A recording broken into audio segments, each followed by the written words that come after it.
Sebab tu sistem seksagesimal, sistem nombor 660 tu ditukar kepada sistem 1. Tengok pada kod duit $1 MDCCLXXVI tu. Faham ke tak tu? Itulah perlambangan pertukaran. Seksagesimal ke centesimal tu lah. Tahun tu kod tu keluar nombor 1776. 1776 ialah tahun Amerika merdeka. Illuminati pun 1 hari bulan Mei 1776. Nasib baik Illuminati tubuh 1 bulan Mei. Kita dapat juga cuti tak? Tahu dah untuk siapa anda bekerja sekarang. 1 Mei juga terkait dengan ritual Beltan. Pernah dengar ritual Beltan ni?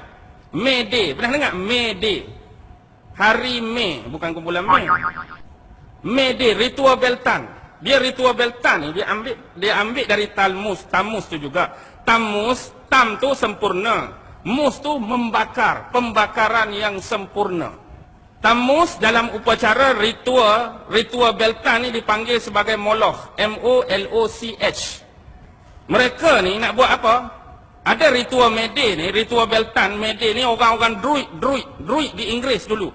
Dia ambil anak-anak yang kecil, dia anyam patung yang besar. Patung ni patung anyaman, dia letak anak-anak 2-3 orang, dia bakar patung tadi. Ni upacara untuk dipersembahkan kepada siapa? Kepada iblis dan setan. Pembakaran hidup-hidup. Dan hari ini ritual ni masih berlaku. Bukan rakyat biasa. Bahkan orang-orang tahap besar, nak bertanding jawatan dalam Presiden Amerika pun terlibat dalam upacara ritual satanik di Bohemian Grove. Pernah dengar tak Bohemian Grove? Lambang buruh hantu.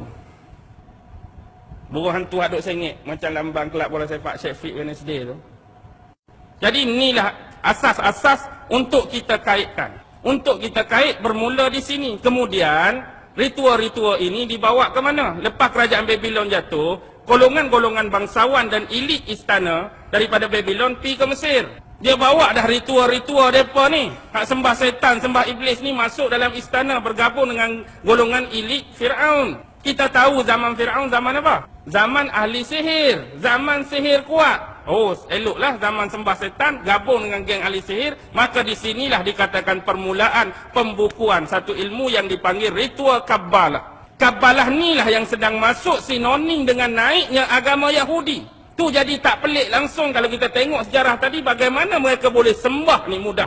Sebenarnya mereka dah lama ni, imam-imam Bani Israel, pemimpin Bani Israel dah terikut-ikut dengan ritual okultisme Kabbalah. Gabungan ilmu sihir dan penyembahan secara gelap iblis dan setan yang dibawa daripada Babylon masuk dalam bangsawan elit dalam istana Fir'aun. Dan kita tengok zaman Fir'aun bermula lagi Trinity, iaitu Tuhan Ra, the one eye sun god. Kemudian timbullah Trinity dia, iaitu Isis, Osiris dan Horus. Tuhan bapa, Tuhan ibu, Tuhan anak. Horus tu gambar kepala burung helang. Dan kepala ni selalu ada dalam logo World Cup, Piala Dunia. Perhati betul-betul. Piala Dunia hak 94 ke atas, perhatilah. Tak akan ketinggalan kepala dongga. Lepas tu penyembahan Tuhan dewa-dewa banyak di Mesir. Bukan setakat Ra, bukan setakat Isis, Osiris, Horus. Kita ada dewa Thor, kita ada dewa Emtah, kita ada dewa Anubis, kita ada dewa Hathor. Hathor itulah dewa lembu sebenarnya. Bukan kata Samiri itu baru buat. Hathor dewa lembu dah lama disembah di bumi Mesir.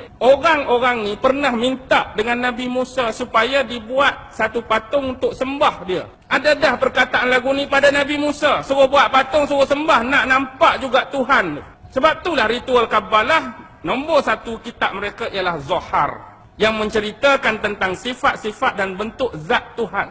Kabbalah dah mula awal lagi tentang sifat dan bentuk Tuhan dalam kitab mereka, buku mereka yang nama Zohar. Dalam Kabbalah juga kalau bab syariat, bab agama, mereka ada satu kitab lain yang dinama Sidur. Kalau bab hal-hal perayaan dan keagamaan dipanggil kitab Makhzur. Kabbalah inilah yang paling bahaya. Inilah meresap masuk sama naik dengan agama Yahudi. Sebenarnya geng-geng ni walaupun tak lagi dinamakan Freemason, zaman tu yang suruh bakar Nabi Ibrahim siapa? Namrud sendiri ke geng-geng gelap ni? Geng-geng gelap ni lah yang duk cucuk Namrud suruh bakar Nabi Ibrahim. Geng-geng ni jugalah yang cucuk Raja Herodes dulu supaya bunuh Nabi Isa. Sebab ajaran dan inti Kabbalah, raja akhir zaman yang mereka tunggu ialah siapa?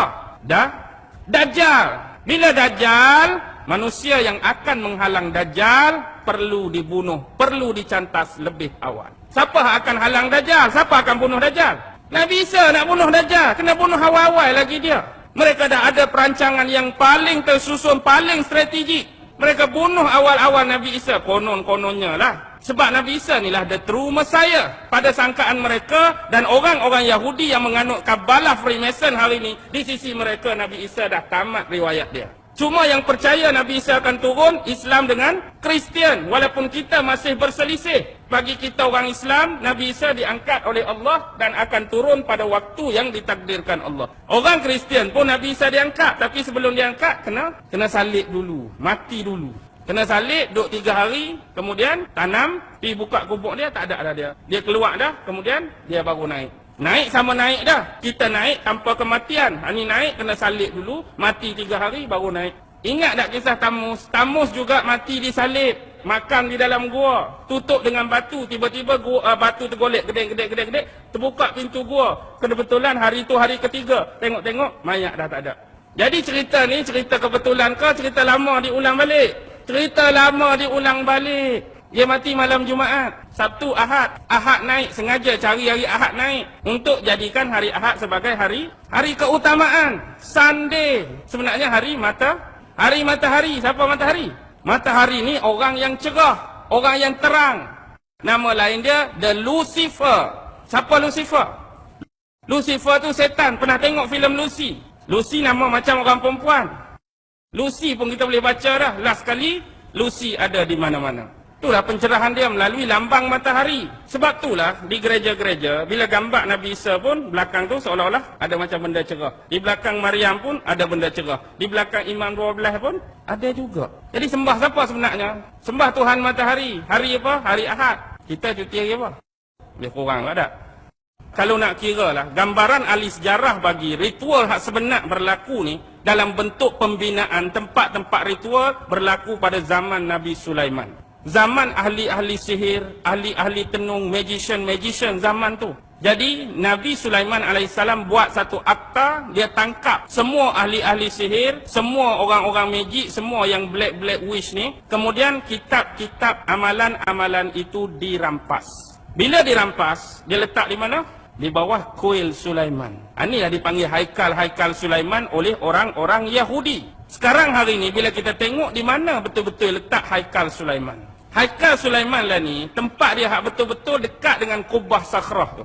Dikatakan di situlah adanya kuil Sulaiman dulu. Wallahu alam lah hak sebenar. Itulah dakwaan mereka. Sebab hari ni tiap-tiap hari mereka duk korek, duk gali, duk buat terowong bawah Masjidil Aqsa tu. Tapi sebenarnya tujuan dia nak meruntuhkan tapak yang lama ni, nak bangunkan Haikal Sulaiman buat kali yang kedua. Untuk menunggu raja akhir zaman mereka memerintah dunia daripada bumi Israel, iaitu Dajjal. Sekarang bibit-bibit bunga api itu sudah ada. Sudah ada dah. Mereka mula nak mengalihkan pusat pemerintahan mereka ke arah bumi Israel. Nampak tak? Asas-asas dia nak bina, buka dalam Bible, King and the Chronicles. King and the Chronicles tu ada watak cerita Nabi Sulaiman.